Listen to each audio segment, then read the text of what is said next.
श्रीगुरुभ्यो नमः। श्री महागणाधिपतये नमः। శ్రీ సరస్వతి నమ. భక్తులరా, వ్యాస మహర్షి రచించిన మహాభారత ఇతిహాసం యథాతథంగా చెప్పుకున్నాం. ఇందులో భాగంగా నిన్నటి వరకు ఆది సభ, అరణ్య, విరాట, ఉద్యోగ, భీష్మ, ద్రోణ, కర్ణ, శల్య, సౌక్తిక, స్త్రీ పర్వాలనే 11 పర్వాలు పూర్తి చేసాం. 18 పర్వాల్లో 12వ శాంతి పర్వంలో కూడా 123 అధ్యాయాలు పూర్తి చేసి 124వ అధ్యాయంలోని 25వ శ్లోకం వరకు చెప్పుకున్నాం. ఈ రోజున 26 నుండి కొనసాగిద్దాం. కొనసాగించే ముందు వ్యాస భగవాను ప్రార్థన చేసుకుందాం. వ్యాసాయ విష్ణు రూపాయ వ్యాస రూపాయ విష్ణవే నమో వై బ్రహ్మనిధయే వాసిష్ఠాయ నమో నమః. నారాయణం నమస్కృత్య నరం చైవ నరోత్తమం దేవీం సరస్వతిం వ్యాసం తతో జయముదీరయే. సమర్థ సద్గురు సాయినాథ్ మహారాజ్ की जय. తేవాపి సమనుజ్ఞాతః భార్గవేణ మహాత్మనా శ్రేయోస్థితి పునర్భూయః శుక్రమాహ శతక్రతుః.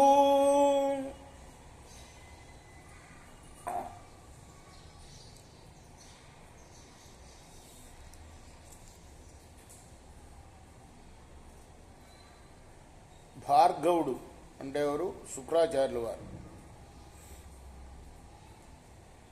ఆయన దగ్గర పోయి నేర్చుకోమని చెప్తాడు. దేవగురువు అయిన బృహస్పతి రాక్షస గురువు దగ్గరికి పోయి విశేష విద్యలు నేర్చుకొని రావయ్యా.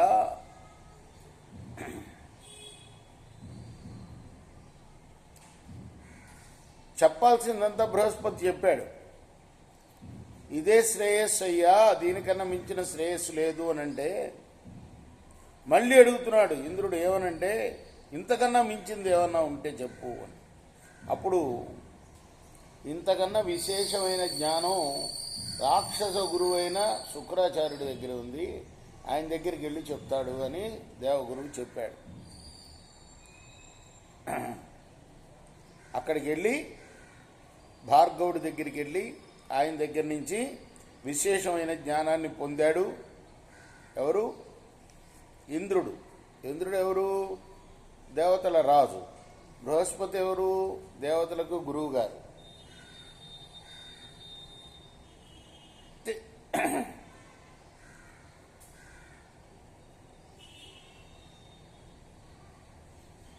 ఇంకా మళ్ళీ బోధించిన తర్వాత కూడా, భార్గవుడు బోధించిన తర్వాత కూడా ఇంకా ఏమైనా శ్రేష్టమైన విశేషమైన శ్రేయస్సు ఉందా అని అడిగాడు. ఎవరు? ఇంద్రుడు. ఆయన్ని, భార్గవుణ్ణి అంటే శుక్రాచార్యుని. భార్గవస్వాహ సర్వజ్ఞ ప్రహ్లాదస్య మహాత్మనః జ్ఞానమస్తి విశేషణ చుక్తో హృస్తస్య శోభోత్.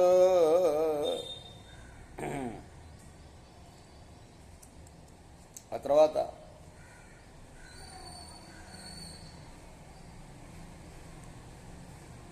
భార్గవుడు ప్రహ్లాదుడికి ఉందయ్యా విశేషమైన జ్ఞానము. దేవగురు బృహస్పతి ఏమో శుక్రాచార్యుడి దగ్గర పంపించాడు. శుక్రాచార్యుడు ఉపదేశించినంతా ఉపదేశించిన తర్వాత ఇంకేమన్నా శ్రేయస్సు ఉందా అంటే అదే ప్రహ్లాదుడికి ఉందయ్యా. అది విని ఇంద్రుడు సంతోషించాడు. స తతో బ్రాహ్మణో భూత్వా ప్రహ్లాదం పాకశాసన గత్వా ప్రోవాచ మేధావి శ్రేయిచ్చామి వేద్యం.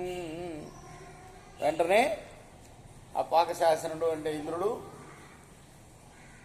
బ్రాహ్మణులాగా వేషం వేసుకొని ప్రహ్లాదుడి దగ్గరికి వెళ్ళాడు. ఎందుకు? రాక్షసులకి దేవతలకి పడదు కదా. ప్రహ్లాదుడు రాక్షస రాజు కదా. ఇంద్ర రూపంలో వెళ్తే చెప్పడు.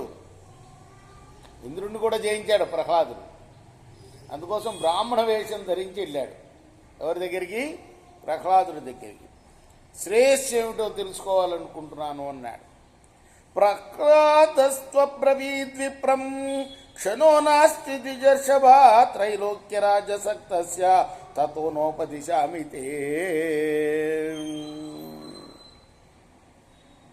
ప్రహ్లాదుడు అన్నాడు, ఓ బ్రాహ్మణుడా, నేను ఇప్పుడు ముల్లోకాధిపత్యం వహిస్తున్నాను, 3 లోకాలని పరిపాలిస్తున్నాను. కాబట్టి నాకు తీరిక లేదయ్యా నీకు ఉపదేశించలేను అన్నాడు. బ్రాహ్మణస్వ బ్రవీద్రాజన్యస్మన్ కాలే క్షణో భవేత్ తదోపాదిష్టుమిచ్చామి యదాచర్యమనుత్తమం. అయితే మీకు ఎప్పుడు సమయం దొరికితే అప్పుడు పిలవండి, నేను వస్తాను, ఉపదేశిద్దురు. తత ప్రీతో భవద్రాజా ప్రహ్లాదో బ్రహ్మవాదిన తదే చుక్వా శుభే కాలే జ్ఞానతత్వం తదో తదా. అలానే అని చెప్పి ఒక శుభముహూర్తం చూసి ఆ ముహూర్తంలో ప్రహ్లాదుడు ఇంద్రుడికి జ్ఞానాన్ని అనుగ్రహించాడు. బ్రహ్మణోపి యథాన్యాయం గురువృత్తిమనుత్తమాం చకార సర్వభావేన యదస్య మనసేప్సితం. ఆ బ్రాహ్మణ రూపంలో ఉన్న ఇంద్రుడు కూడా గురుభక్తిని ఆచరించాడు ప్రహ్లాదుడికి. అతన్ని బాగా సేవించుకున్నాడు ప్రహ్లాదుని. పృష్టస్యతేన బహుశః ప్రాప్తం కథమనుత్తమం త్రైలోక్య రాజ్యం ధర్మజ్ఞ కారణం తద్బ్రవీహ్యమే. ప్రహ్లాదోపి మహీరాజా బ్రాహ్మణం వాక్యమబ్రవీత్. ఈ బ్రాహ్మణ రూపంలో ఉన్న ఇంద్రుడు, ధర్మజ్ఞుడా, అత్యుత్తమమైన త్రైలోక్య రాజ్యం ఎలా లభించింది నీకు, ఆ విషయం చెప్పు అన్నాడు. అప్పుడు ప్రహ్లాదు బ్రాహ్మణుడికి చెప్పాడు. ప్రహ్లాద ఉవాచ నాసూయామి ద్విజాన్ విప్రా నా అసూయ యామి, నాకు అసూయ లేదు. ఫస్ట్ అది మనిషికి ఏదయ్యా ఉండకూడని విషయం అంటే అసూయ అనేది ఉండకూడదు. నాసూయామి ద్విజాన్ విప్రా రాజాస్మీతి కదాచన కావ్యాన్ని విధతాన్ తేషాం సంయచ్చామి వహామి చ. అలానే ద్విజుల్ని తూలనాడను, బ్రాహ్మణుల్ని తూలనాడను. ఒకటేమో అసూయ లేదు. అలానే శుక్రాచార్యులు వారు, మా ఆచార్యుల వారు నాకు నీతి ఉపదేశించేటప్పుడు సంయమనంతో వారి మాటలు వింటాను. వారి ఆజ్ఞను, గురువాజ్ఞను శిరసా వహిస్తాను నేను. తే విశ్రబ్ధా ప్రశుభాషంతే సంయచ్చంతి చ మాం సదా తే మాం కావ్యపదే యుక్తం శుశ్రూషమనసూయకం ధర్మాత్మానం జితక్రోధం నియతం సంయతేంద్రియం సమాసించంతి శాస్తారః క్షౌద్రం మధ్వినమక్షికా.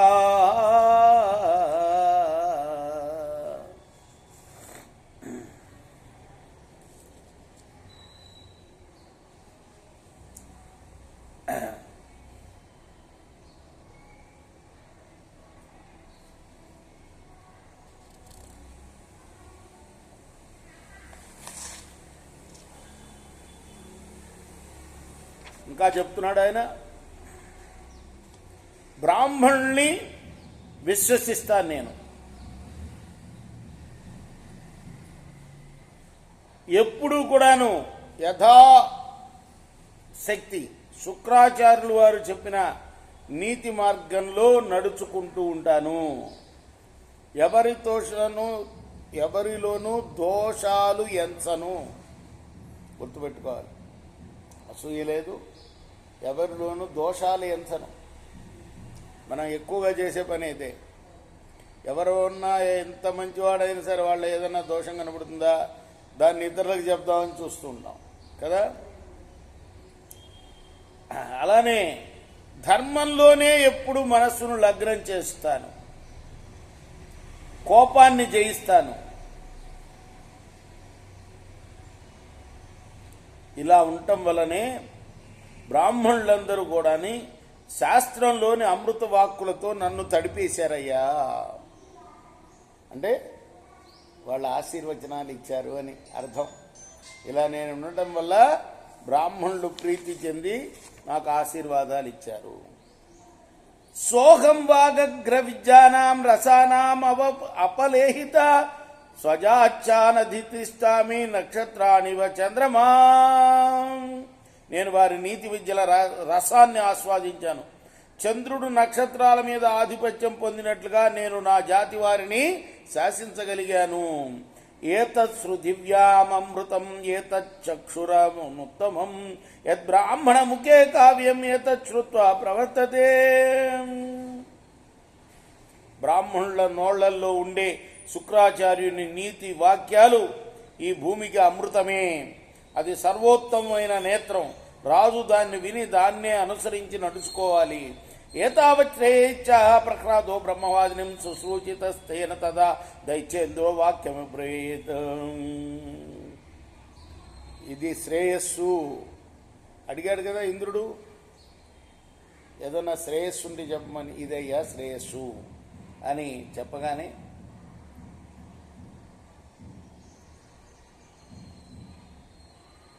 ఇంకా ఆ దైత్యేంద్రుడు అంటే ఎవరు? ప్రహ్లాదుడు. అతనికి ఇలా అన్నాడు, ఎందుకంటే ఇంకా శుశ్రూష చేస్తూనే ఉన్నట్ట ఇంద్రుడు. యథావద్గురు వృత్యాతే ప్రీతోస్మి ద్విజ సత్తమా వరం వృణీశ్వ భద్రంతే ప్రదాతాస్మిన సంశయ. ద్విజోత్తమా, నువ్వు చేసిన యథోచితమైన గురుసేవకి నేను సంతోషున్నయ్యాను. నీకు శుభమగుగాక, వరం కోరుకో, ఇస్తాను, ఇందులో సందేహం లేదు అన్నాడు ప్రహ్లాద్. కృతమిచ్చేవ దైత్యేంద్రం వాచ సచ వై ద్విజ ప్రహ్లాదస్వబ్రవీత్ ప్రీత గృహ్యతాం వరయుచ్యుత. అప్పుడు ఆ బ్రాహ్మణ రూపంలో ఉన్న ఇంద్రుడు దైత్యరాజు అయిన ప్రహ్లాదుడితో, మీరు నా కోరికను సంపూర్ణంగా నెరవేర్చారు అన్నాడు. ఇది వినంతరాజు ప్రహ్లాదుడు, ఇంకేదైనా వరం కోరుకో అన్నాడు. బ్రాహ్మణ ఉవాచ ఏది రాజన్ ప్రసన్నస్త్వం మమ చేదిచ్చసి ప్రియం భవతః శీలమిచ్చామి ప్రాప్తుమేష వరో మమ. మీరు నిజంగా గనక ప్రసన్నులైతే మీ శీలాన్ని నేను పొందాలనుకుంటున్నాను, ఇది నా కోరిక అన్నాడు. తథ ప్రీతస్థు దైత్యేంద్ర భయమస్యా భవన్ మహద్దవరే ప్రతిష్ఠే విప్రేణ నాల్పతేజాయమిచ్యుత. వెంటనే దైత్యేంద్రుడైన ఆ ప్రహ్లాదుడు పరమానందపడ్డాడు. కానీ మనసులో ఒక గొప్ప భయం వచ్చింది. ఇతడు ఎవరో మామూలు వాడు కాదు అని భావించాడు. వరం కోరుకోమంటే నా శీలం ఇవ్వమని కోరుకుంటున్నాడు అని మనసులో కొంచెం ఆలోచించాడు. ఏవమస్తుతి సప్రాహ ప్రహ్లాదో విస్మితస్తదా ఉపకృచ్ఛతు విప్రాయ వరం దుఃఖాన్వితో భవేత్. అప్పుడు సరే అలానే అగుగాక అన్నాడు. ప్రహ్లాదుడు అంటే గొప్ప దానకర్త కదా, ఏదడిగితే అదో వరం కోరుకోమంటే నీ శీలం నాకు కావాలని కోరుకుంటే ఇచ్చేశాడు. కానీ దిక్కుతురయ్యాడు తర్వాత అతను. దత్తేవరేగతే విప్రే చింతాసీన్ మహతి తదా ప్రహ్లాదస్య మహారాజ నిశ్చయన్నచ జగ్మివాన్. ఆ తర్వాత ఆయన వెళ్ళిపోయాడు. ఎవరు? బ్రాహ్మణ రూపంలో ఉన్న ఇంద్రుడు వెళ్ళిపోయాడు. చాలా చింత కలిగింది ప్రహ్లాదుడికి. ఏం చేయాలి అనుకున్నాడు, ఒక నిశ్చయానికి రాలేకపోయాడు. తస్య చింతయతస్తావధ్యాయా భూతం మహాద్యుతి తేజో విగ్రహవత్తాదా శరీరమజాత్తదా. ఇలా అనుకుంటూ ఉండగానే ఆయనలో నుంచి ఒక తేజస్సు బయటికి వెళ్ళిపోయిందిట. ప్రహ్లాదుల్లో నుంచి తేజస్సు బయటికి వచ్చింది. తమ పృచ్చన్ మహాకాయం ప్రహ్లాద కో భవానిది ప్రత్యాహతుం తోసులోస్మి చక్తో గచ్చామి హంత్వయా. ఎవరు నువ్వు అని అడిగాడు. తనలోంచి వచ్చిన ఆ కాంతిని అడిగాడు, ఎవరు నువ్వని. నేను నీచే తిరస్కరింపబడ్డ శీలాన్ని అన్నది ఆ తేజస్సు. నేను వెళ్ళిపోతున్నాను అని చెప్పేసి. తస్మిన్ ద్విజోత్తమే రాజన్ వచ్చామ్యహం అనందితే యోసో శిష్యత్వమాగమ్య త్వయి నిత్యం సమాహిత. నేను ఇప్పుడు వెళ్ళి నీ దగ్గర శిష్యరికం చేసిన ఆ శిష్యుడి దగ్గర నివసిస్తాను అన్నది ఆ శీలం.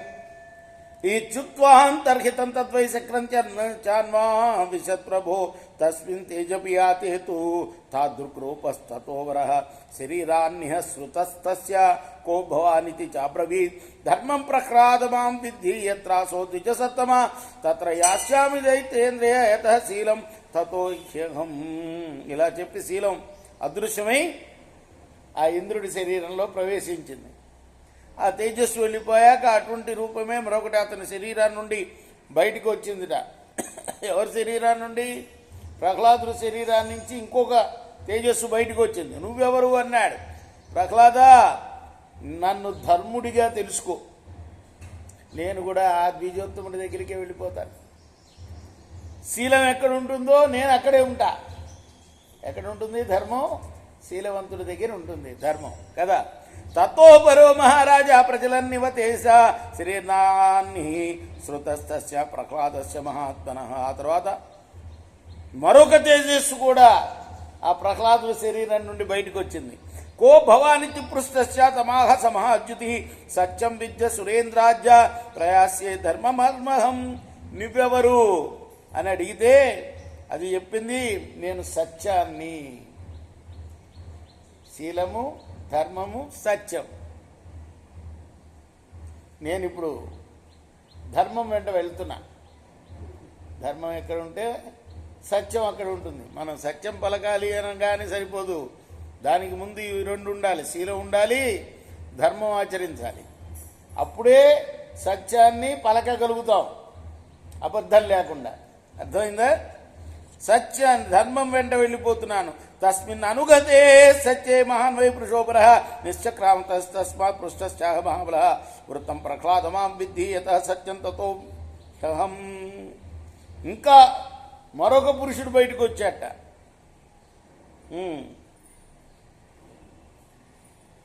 వాణ్ణి ప్రశ్నిస్తే నన్ను సదాచారం అని అంటారు.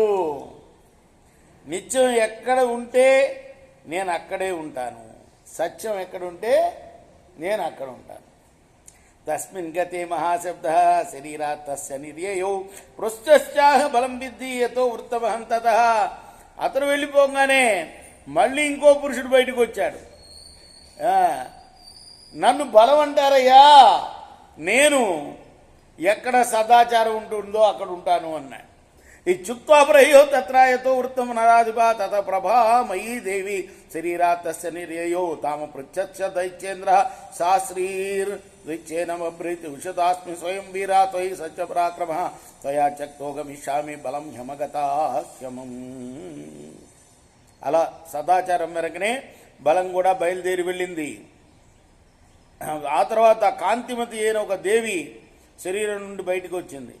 అప్పుడు ప్రహ్లాదుడు మళ్ళీ నువ్వెవరు అని అడిగితే నేను సంపదను అని ఆమె చెప్పింది.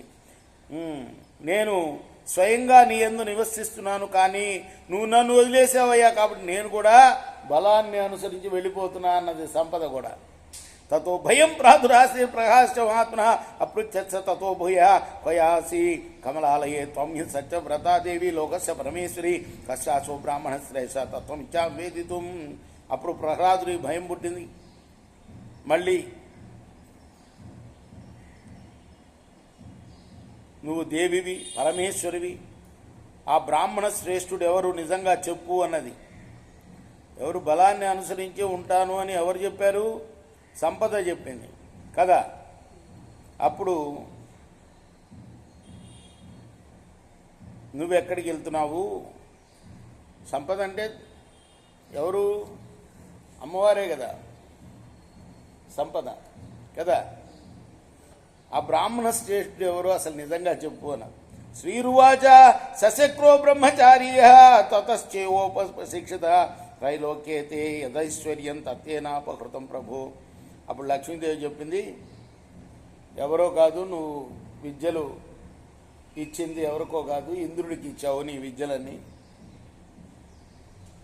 ముల్లోకాలు నీకున్న ఐశ్వర్యానంతా హరించేశాడు ఇంద్రుడు. శీలేన హి త్రయోలోక త్వయా ధర్మంచ నిర్జిత తద్విజ్ఞాయ సురేంద్రేణ తవ శీలం హృతం ప్రభో. శీలం చేతనే నువ్వు ముల్లోకాలని గెలవగలిగావయ్యా ప్రభు. అది తెలుసుకున్న ఇంద్రుడు నీ శీలాన్ని హరించేశాడు. ధర్మ సత్యం తథావృత్తం బలం చేవ తథాప్యం శీలమూలో మహాప్రాజ్ఞ సదా నాస్త్ర సంశయ. ధర్మం, సత్యం, సదాచారం, బలం, అలాగే నేను కూడా ఎల్లప్పుడూ శీలమే మూలంగా కలిగిన వాళ్ళం, ఇందులో సందేహం లేదు. భీష్మవాచ ఇదంతా ఎవరెవరికి చెప్తున్నారు? భీష్ముడు ధర్మరాజుకి చెప్తున్నాడు. ఏవ ముక్త్వాగత స్త్రీస్తు తేజ సర్వే యుధిష్ఠిరా దుర్యోధనస్తు పితరం భూయ ఏవా ప్రవీద్వజ శీలస్య తత్వం ఇచ్చామి వేత్తుం కౌరవనందన ప్రాప్యతే చ యథాశీలం తంచోపాయం వదస్వమే. ఇలా చెప్పి శీలం మొదలైన సద్గుణాలన్నీ కూడా ఇంద్రుడి దగ్గరికి వెళ్ళిపోయినాయి. ధర్మరాజా, దుర్యోధనుడు తిరిగి తండ్రిని కౌరవనందన శీలం యొక్క తత్వాన్ని తెలుసుకోవాలనుంది, శీలాన్ని పొందే ఉపాయం కూడా నాకు చెప్పు అని అడిగాడు. ఎంత కథ అంటే యుధిష్ఠిరుడు అడిగిన ప్రశ్నకి భీష్ముడు సమాధానం. ఏం సమాధానం చెప్తున్నాడు? దుర్యోధనుడికి ధృతరాష్ట్రుడు చెప్పిన కథ అంతా చెప్తున్నాడు. ఎందుకు ప్రశ్న ఏమిటంటే, ఈయన ఇంద్రప్రస్థానికి వెళ్ళాడు, బ్రహ్మాండమైన సంపదలు చూశాడు అక్కడ. ఎవరికి? ధర్మరాజుకి. చూసి ఈర్ష్యతో వచ్చి ఈ సంపద ఎలా కలుగుతుందంటే ఇది శీలం వల్ల కలుగుతుందని ధృతరాష్ట్రుడు చెప్పాడు. నీకు అది లేదు శీల సంపద అని. గమ్మత్తుగా ఉంటుంది ధృతరాష్ట్రుడు పాత్ర. అన్నీ కరెక్ట్గానే చెప్తూ ఉంటాడు, కానీ చివరికి కొడుకులు వెంటే పోతూ ఉంటాడు. మానవుడికి సరైన ఉదాహరణ. ఎన్ని తెలిస్తే ఏం లాభం? అసలు అది పోలే. ఏమిటి? మమత. మమత పొందే దేవుడికి దగ్గర అవ్వలేము. అర్థమైందా? అది పోలేదన్నమాట. ఇలా చెప్పాడయ్యా ధృతరాష్ట్రుడు. యతన్యేషామి తన్నస్యాత్మనా కర్మ పౌరుషం అపత్రపేతన ఏవా వా ఏవా న తత్కుర్యాత్ కథంచన. తాను చేసే పని ఇతరులకు మేలు చేయనప్పుడు ఎప్పుడు కూడా అటువంటి పని చేయకూడదు. తత్తు కర్మ తథా కుర్యాత్ ఏన శ్లాఘ్యేత సంసది శీలం సమాసేనైతే కథితం కురు సత్తమా. 10 మంది కూడిన సభలో మెప్పు పొందే పనే ఎప్పుడు చేయాలి. ఇది సంక్షేపంగా శీలం గురించి నువ్వు అడిగిన ప్రశ్నకి నా సమాధానం అని భీష్ముడు ధర్మరాజుకు చెప్తున్నాడు. ఏ కథ? ధృతరాష్ట్రుడు దుర్యోధనుడికి చెప్పిన కథ అంతా కూడా. యజ్ఞప్య శీలాన్ ఉపదే ప్రాప్నువంతి శ్రేయం క్వచిత్ నా భుజ్యతే చిరంతాత సమూలాశ్చన సంతితి. తండ్రి, ఎప్పుడైనా శీలరహితుడు సంపదను పొందినా చిరకారం అతడు దాన్ని అనుభవించలేడు, సమూలంగా అది నశించిపోతుంది. కుమారా అంటే ఒకప్పుడు మనవణ్ణి కొడుకుని కూడా కుమారా అని పిలుస్తాం కదా, నాయనా నాయనా అని కదా. తండ్రి అని కూడా పిలుస్తాం. నాయనా బాగున్నావా, నానా నాన్న బాగున్నావా అంటాంగా పిల్లవాడిని. అట్లా అంటున్నాడు అనమాట. ఎవరు? భీష్ముడు. ఏతద్విదిత్వా తత్వేన శీలవాన్ భవపుత్రక యధీచ్చ శ్రియం తాత సుశిష్టాయాం యుధిష్ఠరాత్.